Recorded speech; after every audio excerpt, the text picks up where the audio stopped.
Then Jehoshaphat rested with his ancestors and was buried with them in the city of David. And Jehoram was his son, succeeded him as king. Jehoram's brother, the sons of Jehoshaphat, were Azariah, Jehiel, Zechariah, Azariel, Michael, and Shephathatai. All these were sons of Jehoshaphat, king of Israel. Their father had given them many gifts of silver and gold and articles of value, as well as fortified cities in Judah. But he had given the kingdom of Jehoram because he was his firstborn son. When Jehoram established himself firmly over his father's kingdom, he put all his brothers to the sword along with some of the officials of Israel. Jehoram was 32 years old when he became king, and he reigned in Jerusalem 8 years. He followed the ways of the kings of Israel as the house of Ahab had done, for he married a daughter of Ahab. He did evil in the eyes of the Lord, nevertheless, because of the covenant the Lord had made with David. The Lord was not willing to destroy the house of David. He had promised to maintain a lamp for him and his descendants forever. In the time of Jehoram, Edom rebelled against Judah and set up its own king. So Jehoram went there with his officials and all his chariots. The Edomites surrounded him and his chariot commanders, but he rose up and broke through by night. To this day, Edom had been in rebellion against Judah. Libnah revolted at the same time because Jehoram had forsaken the Lord, the God of his ancestors.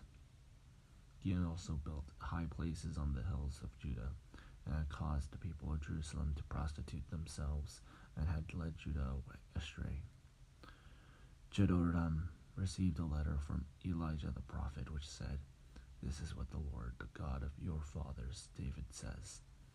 You have not followed the ways of your father, Jehoshaphat, or of Asa, king of Judah, but you have followed the ways of the kings of Israel, and you have led Judah and the people of Jerusalem to prostitute themselves. Just as the house of Ahab did, you have also murdered your own brothers, members of your own family, men who were better than you. So now the Lord is about to strike your people, your sons, your wives, and everything that is yours, with a heavy blow. You yourself will be very ill, with a lingering disease of the bowels, until the disease causes your bowels to come out." The Lord aroused against Jehoram the hostility of the Philistines and of the Arabs who lived near the Cushites. They attacked Judah, invaded it, and carried off all the goods found in the king's palace, together with his sons and wives. Not a son was left to him, except Ahaziah, the youngest. After all this, the Lord afflicted Jehoram with an incurable disease of the bowels.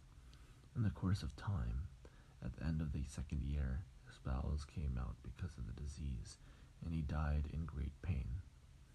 His people made no funeral fire in his honor, as they had for his predecessors. Jehoram was 32 years old when he became king, and he reigned in Jerusalem 8 years. He passed away, to no one's regret, and was buried in the city of David, but not in the tombs of the kings.